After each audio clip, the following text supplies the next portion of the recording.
साथ दिया तो काम करेंगे, जन जन का सम्मान करेंगे, झूठे वादे नहीं करेंगे।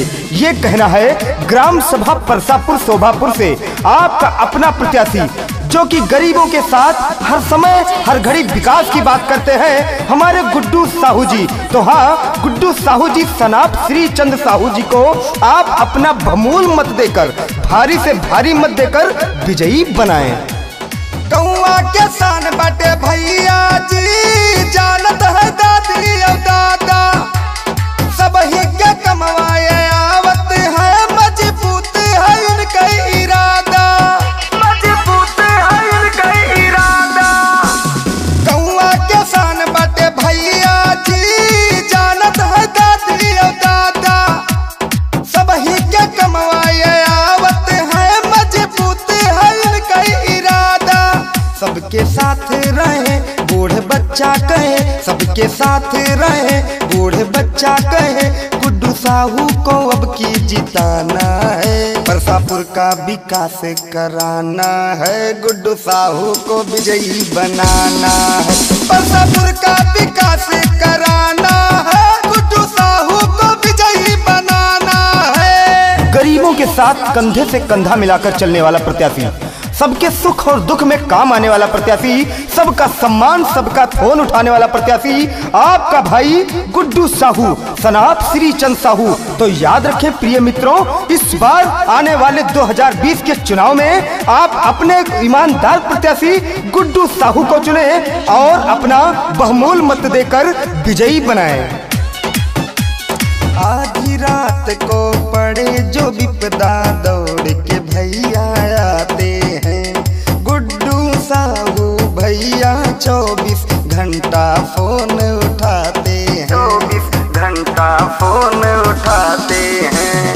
आधी रात को पड़े जो विपदा, दौड़ के भैया आते हैं, गुड्डू साहू भैया 24 घंटे फोन उठाते हैं। बाटे घर के बेटौआ ई नोट करा, फुल पावर में इनकर सपोर्ट करा, यदि गांव के विकास कराना है, शोभापुर को जो आगे बढ़ाना है, गुड्डू भैया को अपने जिताना है, परसापुर का विकास कराना है, गुड्डू साहू को विजयी बनाना है। सुना है आज समंदर को बड़ा गुमान आया है, सुना है आज समंदर को बड़ा गुमान आया है, अरे उधर ही ले चलो कश्ती जिधर तूफान आया है, जिधर तूफान आया है। तो इस बार परसापुर की जनता, शोभापुर की सारी जनता ने ठाना है और अपना प्रधान सिर्फ और सिर्फ गुड्डू साहू जी को माना है। तो याद रखें, अब की बार सिर्फ गुड्डू भैया को प्रधानी पद पे बिठाएं और अपने गांव को स्वच्छता की ओर,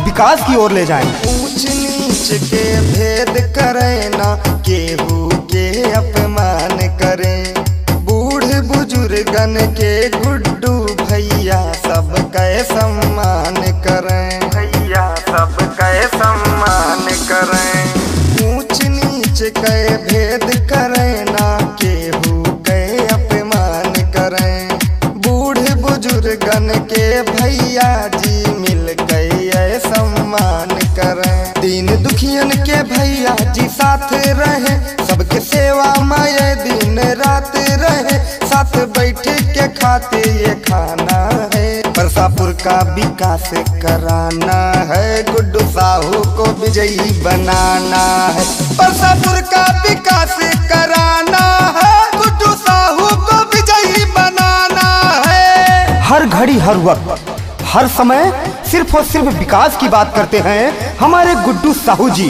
तो याद रखें, सिर्फ और सिर्फ गुड्डू साहू को अपना प्रधान चुने और कहते हैं कि हमको गमे जिंदगी से गुजरने नहीं देते, मरना भी चाहें तो मरने नहीं देते, मोतियों की माला को बिखरने नहीं देते, क्योंकि जिनको चाहते हमारे गुड्डू भैया उसको कभी बिगड़ने नहीं देते, नहीं देते, नहीं देते।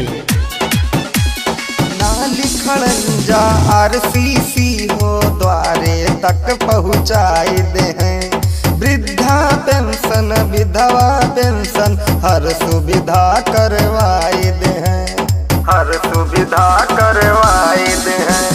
ना लिखण जा RCC हो द्वारे तक पहुँचाए दे हैं, वृद्धा पेंशन राशन विधवा पेंशन हर सुविधा दिलवाए दे। मिली सबके जो साथ होई सबके विकास, मिली सबके जो साथ होई सबके विकास, पूरे गौवा का अब चमकाना है। शोभापुर को जो आगे बढ़ाना है, गुड्डू भैया को अपने जिताना है, परसापुर का विकास कराना है।